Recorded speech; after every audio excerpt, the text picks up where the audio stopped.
Kembali lagi di channel Fernando Prilian Adam yang memberikan pembahasan ilmu pengetahuan secara ilmiah dan logis, pembelajaran dan pengembangan diri, tempat diskusi tentang hipnosis, hipnoterapi, cara mengatasi mental block dan trauma emosional, fobia, kebiasaan buruk, emosi negatif, dan banyak lagi sebutan cakrawala pondasi ilmu yang dituang dalam bentuk video untuk motivasi, edukasi, inspirasi tentang cara memprogram ulang otak dan pikiran bawah sadar kita ke arah positif agar manifestasi yang dilakukan selaras dengan hukum universal.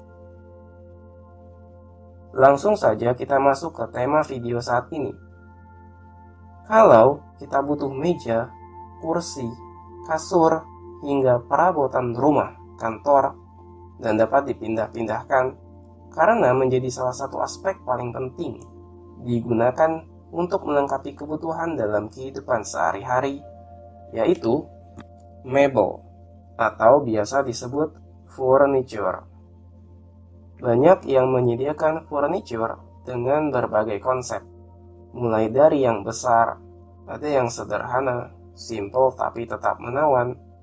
Lalu suplainya ada yang dari gudang kecil, ada yang besar, ratusan hingga ribuan dan tersebar di seluruh dunia termasuk Indonesia. Salah satu yang menyediakan furniture terkenal dengan konsep keren dan mungkin Anda sudah tahu saat ini adalah IKEA. Sudah pernah dengar bukan? Founder IKEA bernama Ingvar Kamprad. Ingvar Kamprad adalah pria yang lahir pada tanggal 30 Maret tahun 1926. Dan sejak lahir sudah memiliki kondisi yang tidak biasa, yaitu memiliki kondisi disleksia, yaitu gangguan kesulitan belajar yang menyebabkan masalah dengan membaca, menulis, dan mengeja akibat gangguan saraf pada bagian batang otak. Dan ini merupakan masalah seumur hidup karena faktor genetik. Pada orang yang memiliki masalah disleksia menunjukkan bahwa area otak yang seharusnya aktif ketika seseorang membaca, tapi justru tidak berfungsi dengan baik. Di Indonesia sendiri, ada yang terkenal memiliki disleksia namun kehidupannya kita lihat seakan normal. Dia adalah Deddy Corbuzier. Kalau kita tidak pernah mendengar atau membaca profil Deddy Corbuzier secara lengkap, pastinya kita tidak tahu kalau Deddy juga memiliki masalah dengan disleksia. Namun kita bisa lihat ternyata disleksia bukanlah hambatan bagi seseorang untuk berhasil dalam berkarya, dan justru malah menjadi inspirasi bagi banyak orang. Kembali ke profil pendiri IKEA. IKEA sendiri adalah singkatan dari I dan K, yaitu namanya Ingvar Kamprad. E-nya adalah nama peternakan Elm Tarit, dan A adalah nama wilayahnya, yaitu Agunarit.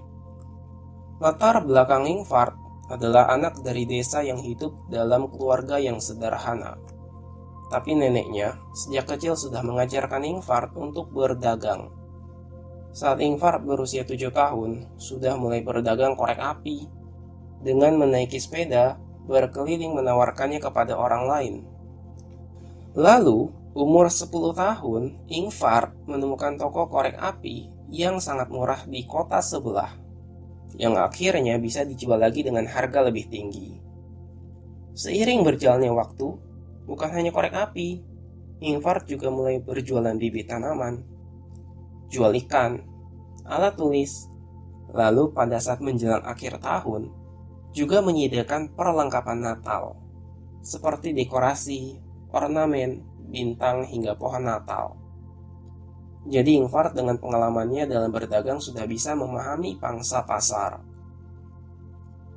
Pada saat Ingvar berusia 17 tahun, sebagai hadiah ulang tahun, ayah Ingvar memberikan uang dengan tujuan sebenarnya niat ayahnya agar Ingvar bisa sekolah dan melanjutkan pendidikan. Namun justru Ingvar tidak menggunakan uang tersebut untuk pendidikannya, melainkan malah uangnya dipakai untuk mendirikan perusahaan. Dan inilah awal berdirinya perusahaan IKEA. IKEA didirikan pertama kali di Swedia pada tahun 1943 dengan warna dasar biru dan kuning tepat seperti bendera Swedia. Pada awalnya, IKEA belum berjualan furniture, tapi masih menjual apa saja yang sederhana seperti dompet, pulpen, bingkai, jam tangan, dan lainnya, dengan harga yang dipatok sangat murah. Pada awal usaha berdiri saat itu permintaan paling banyak adalah pulpen. Maka Ingvar memesan sekitar 500 pulpen dari kota Paris dengan dana pinjaman dari bank sebesar 500 krona yang jika dirupiahkan sekitar 1 juta rupiah. Pada saat itu 1 juta rupiah saja memiliki nilai yang besar. Ingvar bilang itu dana pertama dan terakhir kalinya dari bank selama hidupnya. Setelah berkutat dengan penjualan pulpen, agar menarik calon pelanggan untuk datang ke tokonya membeli pulpen, Ingvar memberikan kopi dan roti gratis bagi pembelinya. Dan hasilnya itu luar biasa. Ternyata berhasil membuat orang-orang membeli di tokonya. Lalu di kemudian hari, ide itu dikembangkan untuk tempat membeli makanan. Karena Ingvar menyadari bahwa banyak pengunjung yang datang tapi tidak membeli karena lapar. Dalam ilmu psikologi pun, kita tidak bisa memutuskan sesuatu dalam keadaan lapar.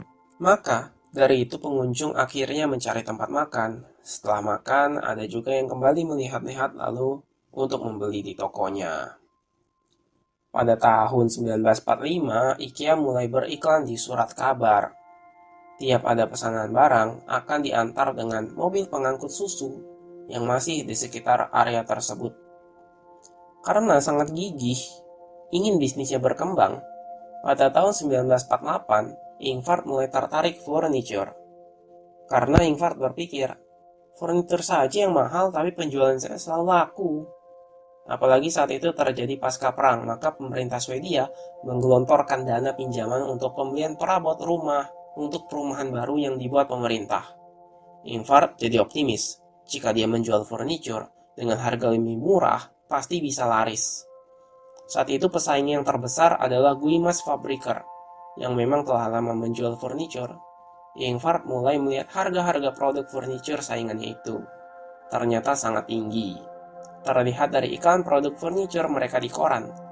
Lalu Ingvar mau mencoba hal yang sama dengan beriklan tentang produknya, yaitu pekerja lokal yang membuat furniture dekat rumahnya. Selanjutnya, respon pasar ternyata sangat positif, terbukti dari banyaknya produk yang terjual. Ingvar pun menerbitkan buklet pada tahun 1951 untuk dikirimkan pada setiap pelanggannya. Produk Ingvar memang targetnya untuk pelanggan dengan pendapatan menengah ke bawah. Ditekankan, harga jualnya harus murah dari pabrik-pabrik furniture lokal. Ingvar punya prinsip, lebih baik menjual 600 kursi dengan harga murah daripada menjual 60 kursi dengan harga tinggi.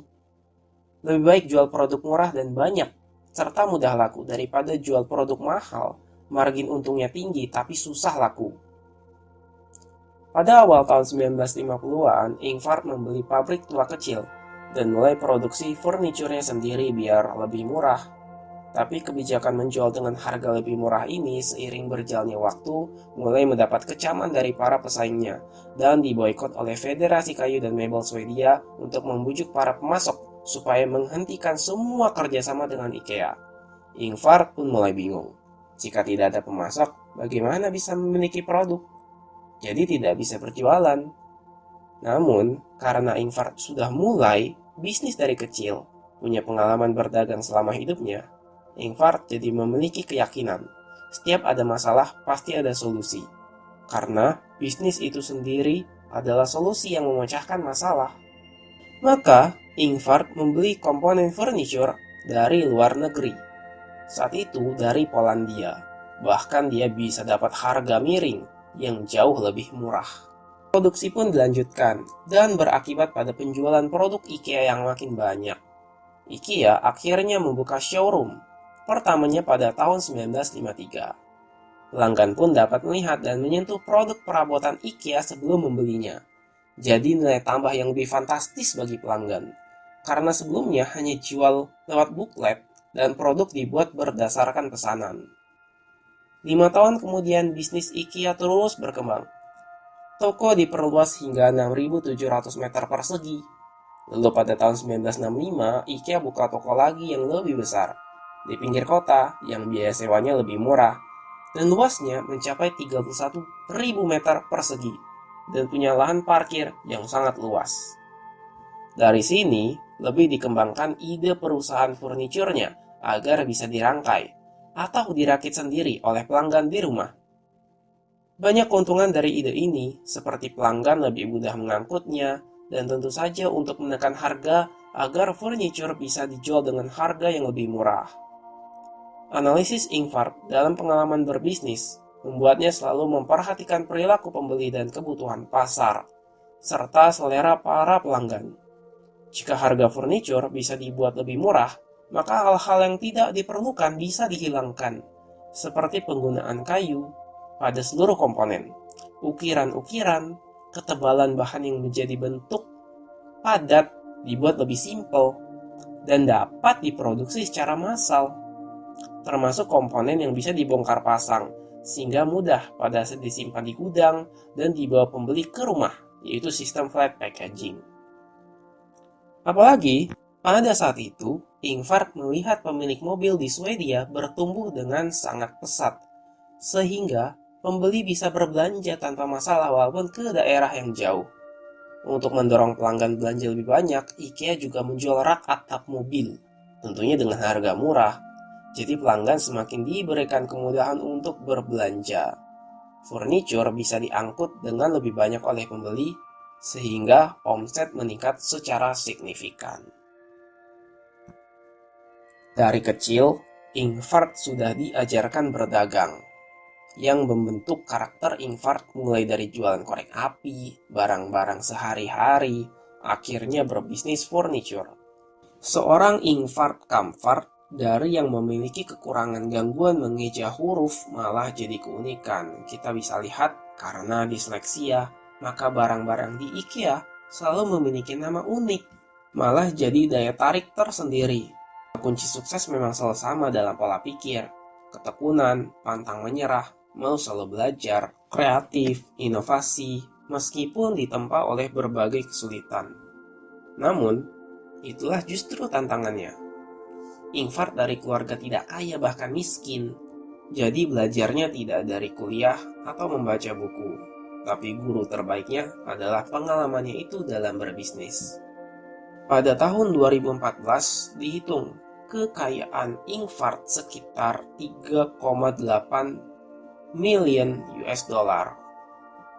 Kalau dirupiahkan banyak banget, sekitar 50 triliun lebih, dan menjadi salah satu orang terkaya di dunia.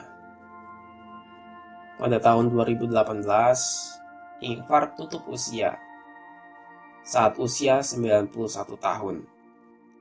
Namun, idenya tentang konsep furniture murah tapi sangat berkualitas tetap ada sampai sekarang. Dan IKEA telah memiliki cabang di seluruh dunia.